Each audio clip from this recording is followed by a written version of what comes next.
Je vois que les problèmes techniques se sont résolus. Voilà, et donc je repasse la parole à Sylvie. Merci beaucoup. Alors, oui, là, je suis en pleine possession de, de mon diaporama. Alors, oui, ça, c'est moi.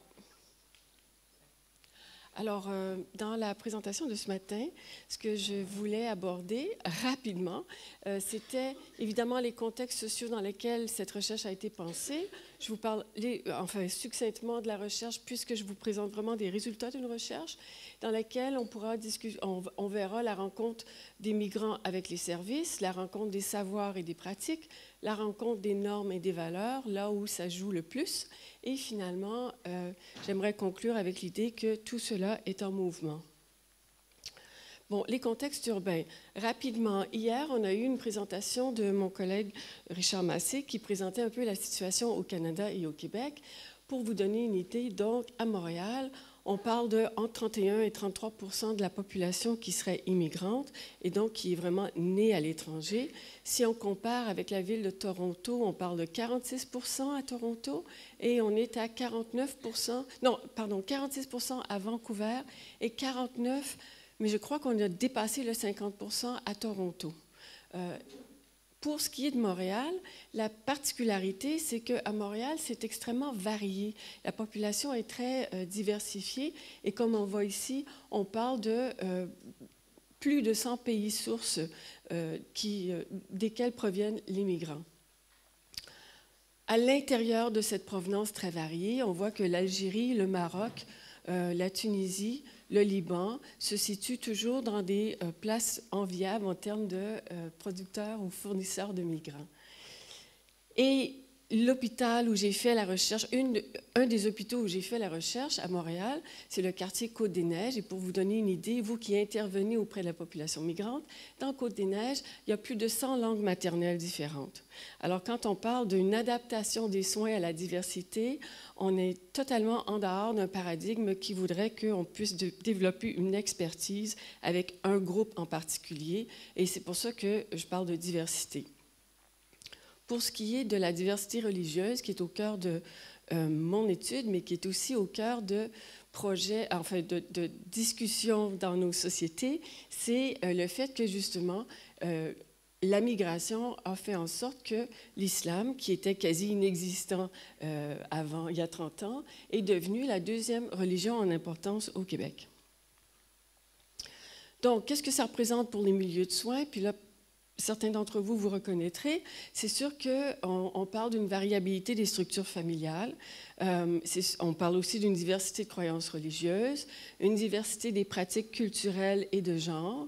Il y aura aussi pour les soignants, et là je reprends beaucoup ce que ça implique pour les soignants, toute la question de la famille élargie et des proches dans les pratiques de soins, et aussi dans l'ensemble une diversité de savoirs sur le corps, une diversité de normes et de valeurs. Pour ce qui est des jeunes familles immigrantes, on parle de la recomposition des liens familiaux, on parle de l'apprentissage des codes de la société locale, l'apprentissage des services, qui n'est pas une mince tâche, la transmission des savoirs, dans ce cas-ci, parce qu'on parle de périnatalité, et on est souvent avec des primipares, donc tout ce qui est la transmission des savoirs en lien avec la maternité et la périnatalité, qui, dans les pays de provenance, est souvent quelque chose qui se fait de mère en fille. Et ici, on se retrouve souvent coupé de la mère et des sœurs. Et finalement, la négociation des savoirs et des pratiques, des normes et des valeurs. 2 mots sur le contexte de la recherche. En fait, on en est venu donc à se poser la question comment se rencontraient les soignants et les mères dans un contexte de grande diversité où justement il peut y avoir une diversité certes ethnique et religieuse, mais aussi en termes de savoir et de pratique. C'est une équipe, juste sommairement, c'est une équipe donc multidisciplinaire, anthropologie, nursing, obstétrique, néonatologie. Et on a travaillé dans 3 institutions hospitalières et une dizaine d'institutions de première ligne, soit les centres locaux de services communautaires. Nos postulats à la base, c'était que l'islam, c'est un référent pluriel, Je ne vous apprends rien, mais il reste que pour les intervenants qui faisaient face à un islam qu'ils méconnaissaient, souvent, ils avaient une vision assez stéréotypée de l'islam et on voulait quand même rappeler que l'islam est pluriel, au même titre que la chrétienté, elle est plurielle. Bon. La période périnatale, c'est aussi pensé comme un moment charnière qui permet aux jeunes familles immigrantes de s'inscrire symboliquement dans la société locale. Et je le dis parce que pour les immigrants, les jeunes familles, dans ce cas-ci, avoir un enfant, c'est extrêmement chargé. Avoir un enfant dans le pays d'installation, c'est vraiment chercher à s'inscrire quelque part. Et c'est aussi un moment où il y aura une rencontre inévitable avec les services. Donc, en tant qu'espace de contact régulier avec la société locale, les services de santé périnatale jouent donc un rôle intégrateur bien au-delà des dimensions sanitaires. Les parcours migratoires, les expériences d'établissement, la sociabilité et la structure familiale participent à ces contextes qui influencent le migrant et la place qu'il occupera dans la rencontre clinique. Et finalement, dans ma perspective, l'espace clinique est certes un espace biomédical, mais c'est aussi beaucoup un espace social, relationnel, où les normes et les valeurs, les modèles professionnels, les normes, les modèles professionnels, les valeurs, les modèles sociaux et culturels se rencontrent. Et j'ai étudié cette rencontre. Ici, on en parle dans le cadre de la périnatalité, mais je l'ai étudiée dans plusieurs contextes depuis une quinzaine d'années. Et les constats qui sont apportés ici sont des constats qu'on pourrait facilement transposer dans d'autres contextes. La recherche, vraiment rapidement, c'est quand même une recherche assez importante où on a fait beaucoup d'observations participantes. On a aussi fait un volet d'entretien avec 95 femmes et de ces femmes, 20 sont devenues des études de cas, ce qui est intéressant parce que dans les études de cas, on suivait les femmes à travers toute leur grossesse, les différentes rencontres qu'elles avaient avec les institutions et la suite après l'accouchement. Et on a aussi fait des entretiens avec les professionnels de soins. Qui sont ces mères? Celles qu'on a rencontrées. Donc, elles sont musulmanes, une large part d'Afrique du Nord, beaucoup moins de l'Asie de l'Est et du subcontinent indien, quelques-unes du Moyen-Orient et enfin quelques-unes de l'Afrique noire. 80% étaient au Canada depuis 5 ans et dont 50% y étaient depuis 2 ans. 50% des femmes avaient un diplôme universitaire, 67% des conjoints également. Paradoxalement, ce sont des familles à très faible revenu. Soit plus de 60% des familles vivaient sous le seuil de la pauvreté au moment où on les a rencontrées. Pour 68% d'entre elles, le français était la langue française au quotidien. Et finalement, la quasi-totalité des mères se disaient pratiquantes de l'islam. Les soignants, pour leur part, je ne vous surprendrai pas, 76% sont non-migrants et donc d'origine canadienne-française. Les autres étaient des migrants européens, surtout quelques-uns du Moyen-Orient, de l'Asie ou des Caraïbes. 87% des soignants se déclaraient de confession catholique et parmi ceux-ci, 29% se disaient pratiquants ou pratiquants modérés. Et enfin, les autres confessions musulmanes, juives ou bouddhistes, et de celles-ci, tous se disaient pratiquants ou pratiquants modérés. Alors, le premier point, la rencontre avec les services. Donc, de façon générale, et on a été quand même assez surpris, mais de façon générale, les femmes font confiance au système de santé et la compétence des professionnels de la santé est vraiment très rarement mise en doute. En fait, les femmes, en français, they would welcome, les femmes accueillaient avec énormément d'ouverture tout ce qu'on pouvait leur dire et elles le faisaient parce que la biomédecine, dans les contraintes d'origine, la biomédecine est vraiment un statut particulier. Alors, pour elles, accéder librement à la biomédecine, c'était vraiment un plus. Ceci étant dit, l'aspect humain de la relation avec les professionnels était le facteur qui pouvait engager ou entraîner un certain mécontentement. Pour les praticiens dans la salle qui œuvrent en première ligne, 60% des femmes rencontrées avaient suivi un programme prénatal. Mais parce qu'elles sont largement à faible revenu, la première ligne chez nous a un programme, je ne sais pas s'il existe encore, mais un programme holo œuf, lait, orange, qui était un programme particulier, qui visait particulièrement les personnes à faible revenu, et les femmes étaient extrêmement contentes d'accéder à ce programme.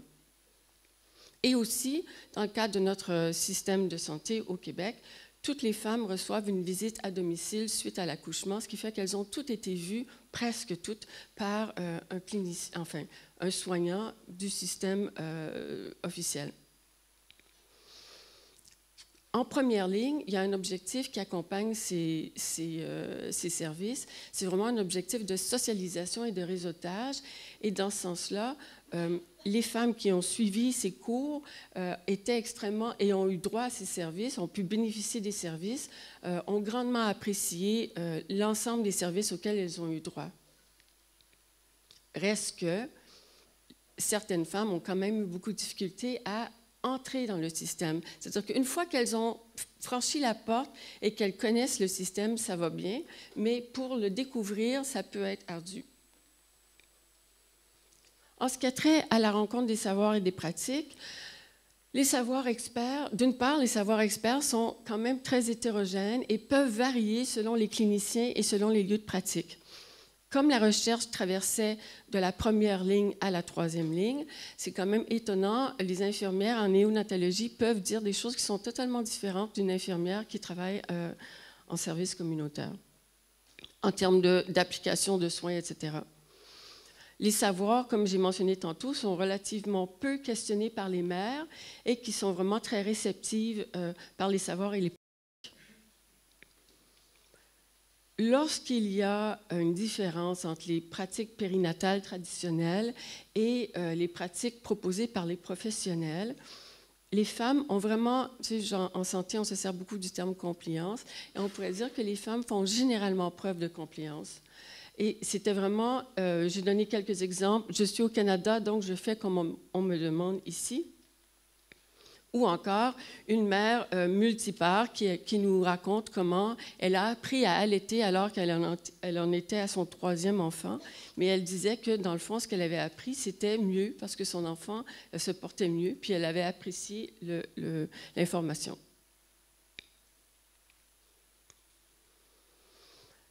Là où il peut y avoir des différences, c'est lorsque les pratiques traditionnelles entrent en conflit.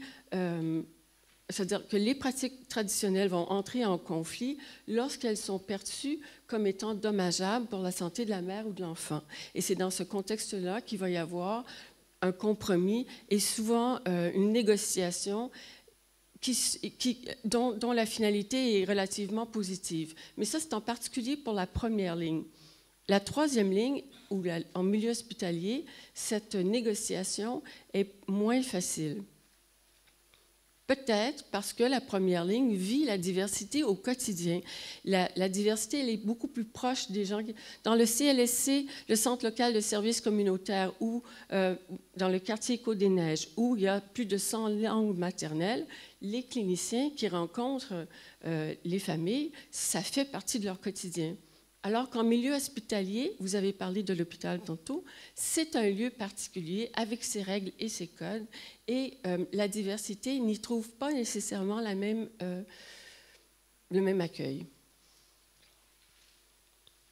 Ceci étant dit, en général, même quand il y a des pratiques qui sont différentes, à partir du moment où c'est la santé de la mère ou la santé du bébé qui est mise de l'avant comme étant le pilier fédérateur de conseil, on adapte assez facilement nos stratégies.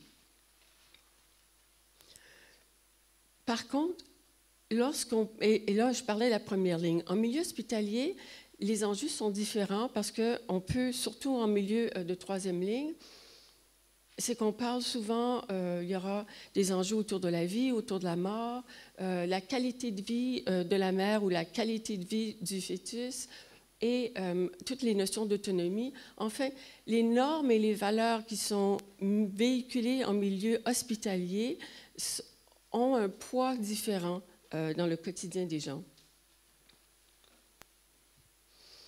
Et la religion deviendra problématique lorsque les perspectives soignantes et familiales vont diverger, notamment lorsqu'on va parler d'une interruption volontaire de grossesse. Et toute la question, et je vous raconterai l'histoire de Fatima, toute la question de est-ce que la mère prend sa décision de manière autonome, l'autonomie des femmes est largement remise en question par les soignants non migrants. Et les soignants en viennent à dire que le religieux occupe une place dans la rencontre avec les familles parce que le religieux est vraiment un acteur avec lequel ils doivent conjuguer.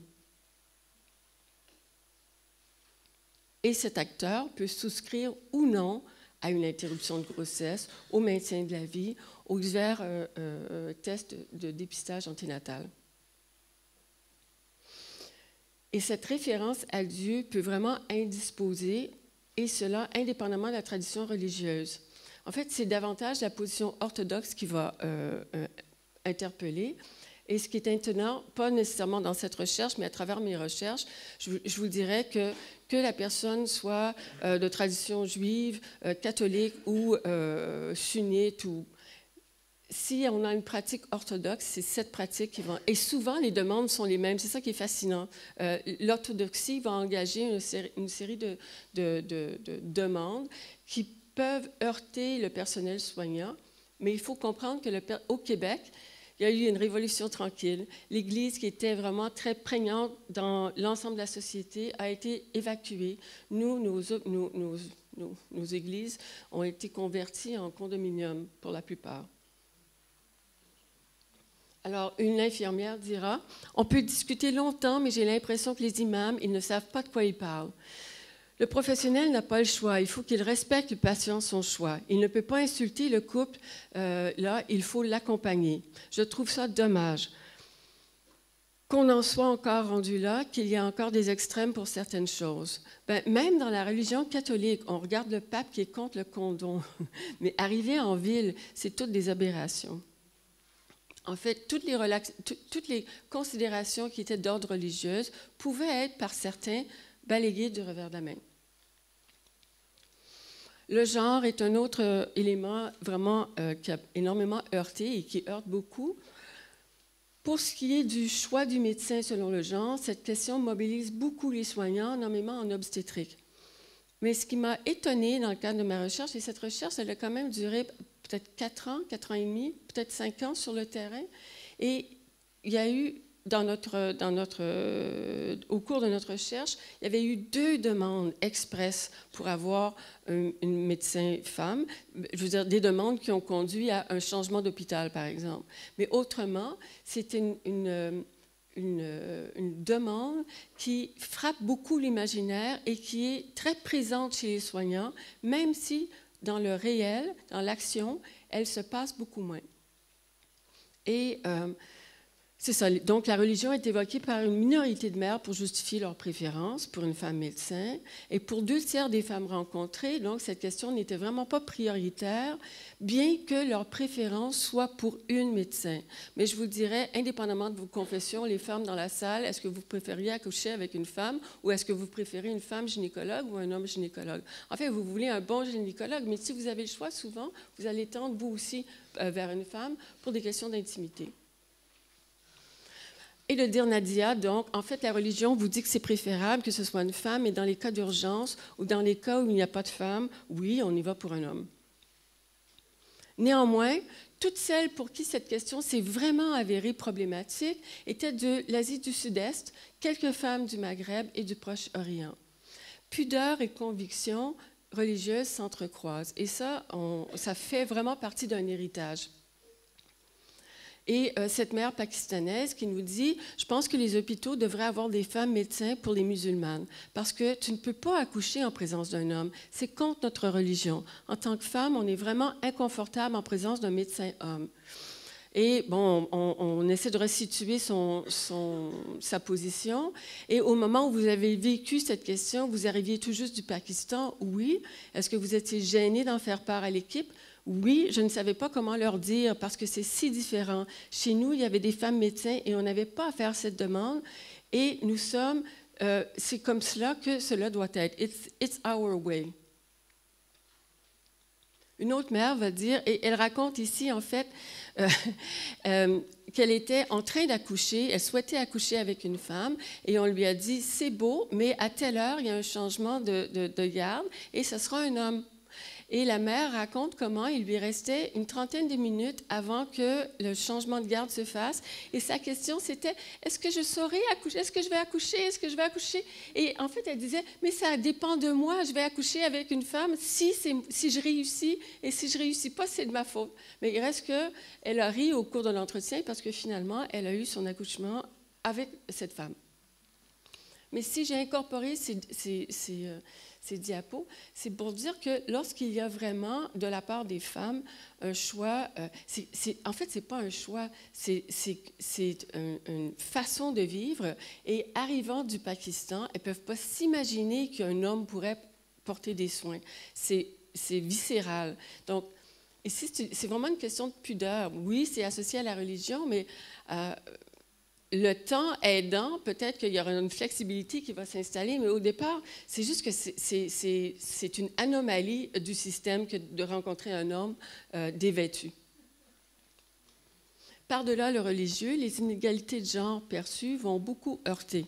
La présence du mari, hier, quelqu'un faisait une présentation et nous parlait justement de la place des conjoints, la place des pères. Ah, c'était dans la salle d'en bas, c'était sur la place des pères.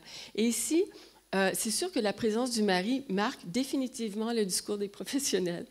Et pour certaines ou pour certains, c'est des maris qui sont soutenants, impliqués, etc.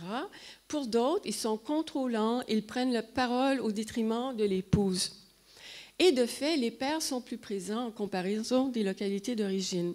73% des mères nous ont d'ailleurs parlé de la participation accrue du mari au sein de la famille. Et évidemment, ça entraîne une évolution des rôles parentaux en contexte migratoire. Mais cette aide, elle est multiforme. Elle peut être d'aider au ménage, de faire des courses, d'apporter des soins aux enfants, mais c'est aussi de jouer le rôle d'intermédiaire entre la femme et les services publics.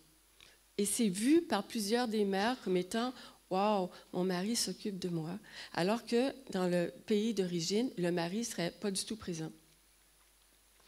Une obstétricienne qui dit « Le peu de pouvoir que ces femmes ont sur leurs propres décisions, c'est la perception qu'on en a. Que ce soit d'entrée de jeu, le premier contact, elles sont toujours accompagnées de leur mari. Souvent, elles ne répondent pas aux questions, mais le conjoint répond pour elles. Si jamais il y a des décisions à prendre, c'est le conjoint qui va les prendre et l'imam. Peut-être que pour nous, ça nous confronte en tant que femme de voir qu'elle n'est pas maître d'elle-même. Elle n'a aucune autonomie sur sa personne et sur sa grossesse dans le fond. C'est donc ça qui nous confronte le plus au niveau de la population musulmane. Là, je généralise, elles ne sont pas toutes comme ça, mais une grande partie des musulmans sont comme ça. Puis ça nous confronte dans notre féminisme, dans notre libération, puis notre prise en charge en tant que femme. Ça vient nous chercher tout le temps. Et cette obstétricienne qui n'est pas d'origine immigrante, elle est représentative de plusieurs des cliniciennes, que ce soit médecins ou infirmières que j'ai rencontrées. Par contre, une autre obstétricienne dira, majoritairement, je vous dirais qu'elles viennent toutes seules. Hein, et on est dans la même unité de soins. 9 sur 10 viennent toutes seules.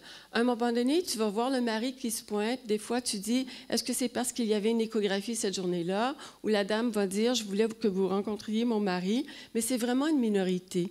Puis, quand le mari vient, si le mari vient, la première visite, c'est tout un ou tout l'autre. Je dirais que c'est moitié-moitié. Quand le mari il est là, il y a des maris très entourants de leurs femmes qui sont là parce qu'ils sont intéressés, puis tu as d'autres maris qui se présentent pour vérifier l'entourage, pour vérifier comment ça va se passer, puis s'assurer qu'il n'y aura pas d'hommes. Puis des fois, le niveau de discussion peut monter un peu, mais bon, c'est vraiment rare. Ceci étant dit, les cliniciens ne sont pas neutres. Et sans qu'il s'agisse vraiment d'un fait invariable, les demandes fondées sur les prémices religieuses sont mieux accueillies par les cliniciens qui sont eux-mêmes croyants, indépendamment de leur confession. C'est ça. Et les croyants et pratiquants seront vraiment plus empathiques. Et de dire à un médecin spécialiste, moi, je calcule qu'il faut toujours se mettre selon leur culture. Et j'ai pas trafiqué les verbatims, ou si oui, très peu. Puis leurs croyances. Quand on les aborde, ces parents-là, on ne sait jamais quel est le rapport qu'ils ont avec la mort. C'est quoi l'éducation qu'ils ont reçue par rapport à ça. Puis il faut aller avec leur foi. Ça fait que c'est toujours un peu plus long. Mais il reste que ici, la personne, on entend qu'elle écoute et elle prend en considération, alors que d'autres pourraient faire exactement le contraire. Les non-croyants ou peu croyants vont vraiment plus questionner les décisions et les attitudes des patientes de confession musulmane en cas de décision critique. Et là, je raconte l'histoire de Fatima. Fatima, suite à une échographie, on va lui proposer une interruption de grossesse vers la 20e semaine de gestation. Et son obstétricienne prévoit le rendez-vous, la femme signe les papiers, et le jour du rendez-vous, elle ne vient pas. C'est sûr que à partir de ce moment-là, l'ensemble de la clinique est convaincu que si la mère ne vient pas, c'est parce que le mari ou l'imam ou les deux ne veulent pas qu'elle se fasse avorter. Et c'est sûr que la décision de Fatima a vraiment soulevé énormément de décisions, mais Fatima, que j'ai rencontrée, me dit je me sentais vraiment pas du même avis de l'importance de la vie. Je me suis... Oh non, excusez-moi. C'est le médecin qui lui-même est croyant et qui dit je me sentais du même avis de l'importance de la vie. Je me suis sentie très proche de cette famille. Donc là, on est devant un clinicien qui, pour lui, l'avortement laisse très inconfortable. Et en fait, il était d'accord. Mais à l'inverse, on a une infirmière non pratiquante qui dit « Je pense que profondément, cette femme-là aurait interrompu la grossesse. Profondément, oui, c'était une femme qui, dans sa tête, aurait été prête. Je trouve ça triste. Profondément, si elle n'avait pas adhéré à cette religion-là, elle aurait interrompu. » Mais en fait, Fatima dit qu'au contraire, elle est très pieuse et avant de faire son geste, elle voulait vraiment valider les conséquences de son geste et elle a décidé d'aller avec la recommandation, ou en fait de dire que comme elle était dépassée les 120 jours où l'interruption de grossesse est acceptée, elle était trop inconfortable et elle a préféré mener sa grossesse à terme, même si ça voulait dire que l'enfant allait mourir à la naissance. Et elle dit, maintenant, si je quitte ce monde, j'ai bonne conscience, je n'aurai pas ce crime dont m'ont parlé les imams sur la conscience. Ceci étant dit, le méchant bouc dans tout ça, c'était en principe le mari, mais le mari voulait que sa femme avorte parce qu'il ne comprenait pas pourquoi elle voudrait mener à terme une grossesse avec tout ce qu'implique une grossesse, sachant que l'enfant allait mourir. Mais il a respecté la volonté de sa femme qui, elle, pour ses raisons religieuses, croyait que c'était plus important de mener la grossesse à terme. Et pour la petite histoire, ils ont eu un autre enfant par la suite qui s'est très bien porté pendant la gestation et à l'accouchement et par la suite. Donc, en fait, la mère était profondément réconfortée. Ce sont des perspectives qui évoluent. Les dynamiques relationnelles entre soignants et soignés ne sont vraiment pas statiques et ils évoluent au fil des rencontres. Une infirmière qui dit « Moi, ces femmes-là, je les admire. Avec le temps et l'expérience, j'ai beaucoup moins de préjugés. On est tous égaux. Ces familles-là, c'est sûr que je les regarde des fois en termes de contrôle et ça mérite. Mais j'essaie de faire abstraction de ça. C'est sûr que la première journée, ça va mériter. Je vais être plus sympathique envers la mère. Le lendemain, je vais me sentir un peu coupable puis je vais me dire « la compassion, l'empathie, la compréhension, tout ça. » C'est l'acceptation de la différence, qu'elle soit culturelle ou pas. Parce qu'il y a des Québécois aussi qui sont très contrôlants. Et ça aussi, ça mérite. Alors, avant, c'était facile parce qu'on pouvait se dire « Ah, ils viennent de X ou ils sont musulmans, ou ci ou ça. » Mais on a des pères de souche québécoises qui vont essayer de montrer aux mères comment allaiter aussi. Fait que là, je suis consciente de l'acceptation de la différence. En guise de conclusion, les normes et les valeurs, les pratiques sont négociées dans de nombreuses circonstances. Je pense qu'une meilleure compréhension de cette conciliation favorise l'émergence d'une pratique ouverte sur un monde pluriel. La proximité et l'expérience quotidienne de la diversité participent à cette ouverture. Ceci étant dit, l'hôpital n'est vraiment pas un terrain neutre. Les institutions de santé et celles et ceux qui y œuvrent ont une portée qui dépasse largement le mandat sanitaire. Je pense que l'hôpital est un lieu de soins apolitique. Apolitique parce qu'en fait, on est là pour faire notre travail, quelle que soit notre position. Mais en même temps, c'est politique parce que si une famille, une mère nouvellement arrivée est accueillie et respectée dans ses choix, elle a l'impression qu'elle arrive dans un environnement favorable. Et si le lendemain ou le surlendemain, le chauffeur de taxi l'envoie paître, ça n'a pas d'importance parce que ce qui était plus intime pour elle, et c'est sincère, je veux dire, la rencontre entre un soignant et un soigné reste quelque chose de particulier, vous le savez. Si dans son intimité, elle était respectée, il y a une grande marge de manœuvre pour toute la suite. Mais au contraire, le parent, la mère, qui s'est vue contrariée, qui s'est vue stigmatisée, même si elle ne comprend pas nécessairement le processus de stigmatisation, mais elle en ressent les effets, mais par la suite, son regard par rapport à tout ce qui va se passer autour d'elle sera teinté. Finalement, oui, les décisions prises en milieu de soins au quotidien interpellent l'humain dans toute sa complexité. La diversité, ce n'est pas quelque chose qui est facile à gérer, c'est quelque chose qui est complexe, mais ça fait partie de notre quotidien d'hier et de demain. Ce n'est pas pour disparaître. Les valeurs et les morales sont vraiment au premier plan, celles des soignants et celles des soignés, de manière asymétrique, parce qu'on s'entend que le soignant est toujours dans une relative position de pouvoir et le soigné est vraiment dans une condition de minoritaire. Et enfin, penser la diversité religieuse, sociale, culturelle dans ce contexte, celle des soignants comme celle des soignés, c'est penser la société tout entière en devenir. Merci.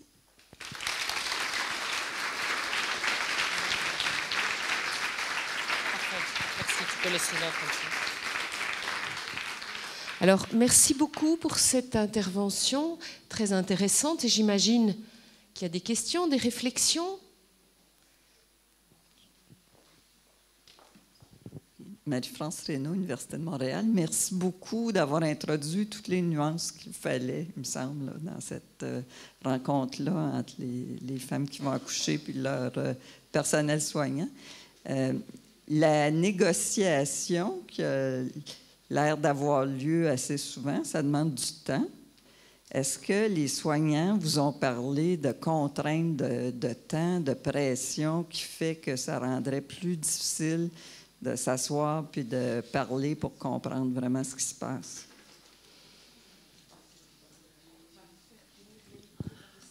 Oui, totalement. Et il n'y a rien dans notre organisation des soins qui favorise la prise de temps pour justement écouter. Mais il reste que soigner, c'est avant tout écouter. Alors, j'ai rencontré des soignants qui m'ont dit, regarde, j'ai peut-être juste 4 minutes, mais le 4 minutes, c'est soit que moi, je dis, madame, vous devez faire ceci, ceci, ceci, ou il y a 4 minutes où je dis, madame, comment ça se passe pour vous? Fait que, oui, il y a la contrainte de temps, mais même à l'intérieur de ça, c'est une façon de penser la rencontre. Les cliniciens qui éteignent l'ordinateur, qui enlèvent leurs lunettes, puis qui sont là, puis qui se disent « Oui, madame, bonjour, qu'est-ce que vous avez? Comment je peux vous aider aujourd'hui? » C'est pas la même chose que quelqu'un qui lève à peine la tête, puis dit « Bon, ben, tu sais. » Et c'est vraiment une attitude. On doit conjuguer avec une compression dans les services de santé au Québec qui est hallucinante, mais il reste que... qui est hallucinante, mais je pense que malgré ça, il y a quand même des façons de contourner. Merci Sylvie, c'était super intéressant. Écoute, moi j'ai une question, parce que tu as couvert quand même plusieurs hôpitaux, plusieurs lieux. Je sais qu'il y a, en particulier à Sainte-Justine, il y avait eu des programmes de formation à la diversité culturelle pour le personnel. Donc ça couvre à peu près le moment, je pense, de ta recherche. Est-ce que tu as pu observer éventuellement une différence entre les institutions où il y avait eu une formation à la diversité ou pas? Ou est-ce que tu ne l'as pas considéré tout simplement? Non, j'ai trouvé qu'il y avait une différence entre les institutions de première ligne et de troisième ligne à cause du type de service et de proximité. La première ligne est vraiment pensée dans la proximité, alors que l'hôpital, c'est un monde particulier. Deuxièmement, je pense que la plus grande réflexivité vient lorsqu'on fait nos recherches et que, parce que tout ça, je l'ai présenté de nombreuses fois, mais aux cliniciens, c'est-à-dire on s'assoit ensemble, on regarde, puis eux-mêmes se disent « Ah, j'ai vraiment dit ça » ou il y a vraiment... donc, c'est pas moi ou je, mais il reste que... Donc, je pense que l'effet de la recherche est porteur. Ensuite, je dirais que dans les hôpitaux, les autres hôpitaux, ce qui est intéressant, c'est que le milieu francophone et le milieu anglophone sont très différents. Et les hôpitaux anglophones conjuguent avec la diversité depuis beaucoup plus longtemps parce que pour des raisons religieuses, tout ce qui n'était pas catholique était renvoyé à l'école et la structure anglo-saxonne de notre société. Fait que ça ne se joue pas de la même façon. Et en fait, la rencontre, elle peut être stigmatisante, mais là où il y a le plus d'écart, c'est beaucoup dans le milieu francophone parce qu'il y a une majorité de cliniciens qui ont une vision partagée.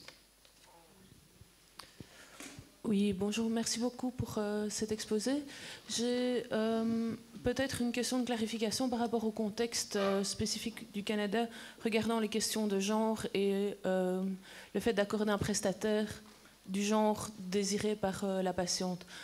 Donc, il y a 2 études précédentes qui ont été faites, une en Suisse et une en Belgique, où on demandait aux soignants si le patient demande à être soigné par un prestataire qui est soit un homme, soit une femme, est-ce que oui ou non vous allez accéder à la demande?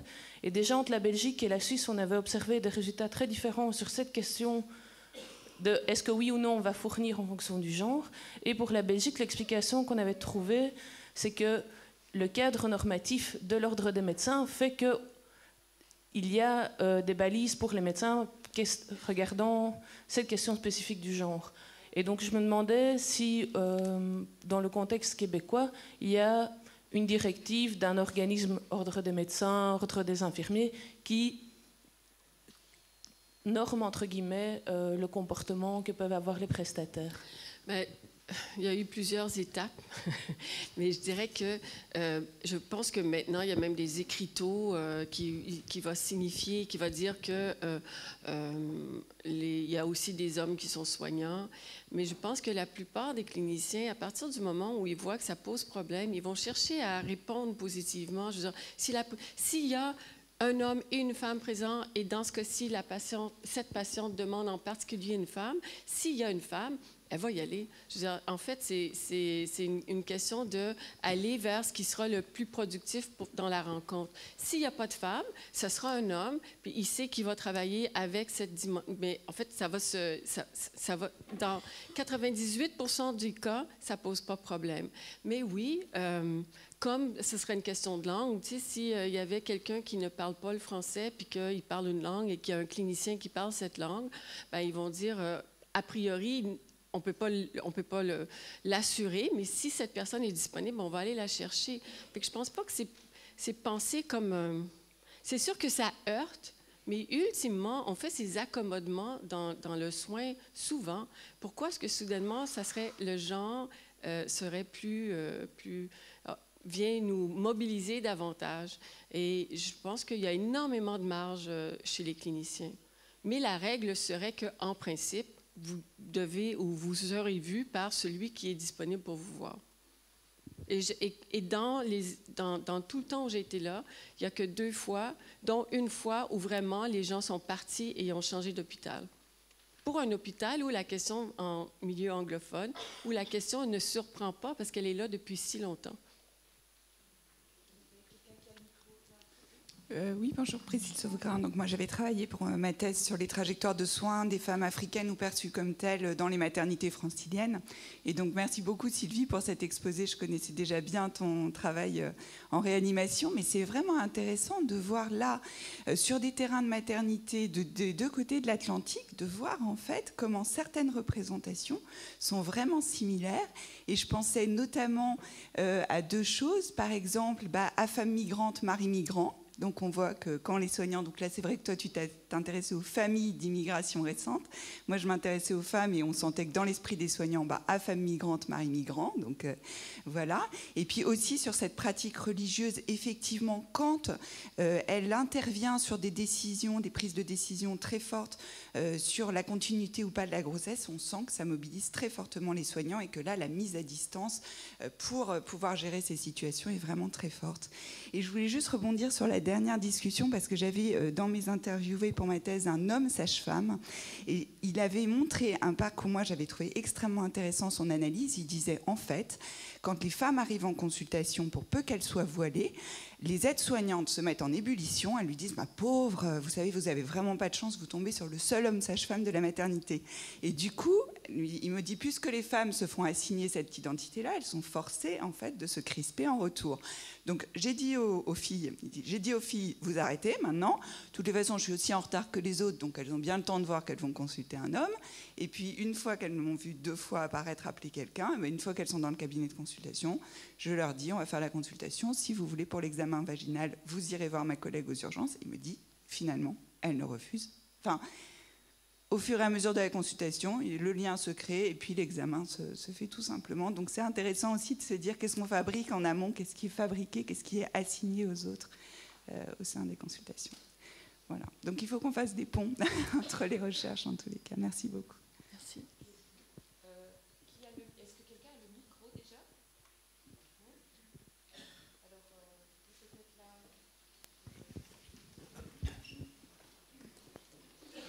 Merci, Deo Mazina, observateur de la santé et du social de Bruxelles. Merci pour votre présentation qui met un doigt, en tout cas, sur un problème sensible. Ça m'a rappelé une étude dans laquelle j'avais participé il y a quelques années à Anvers, où on avait trouvé ce genre de problème culturel en termes de périnatalité. Dans les recommandations qu'on avait mises, il y avait une histoire de médiateurs interculturels dans les services de soins, de périnataux ou d'autres soins.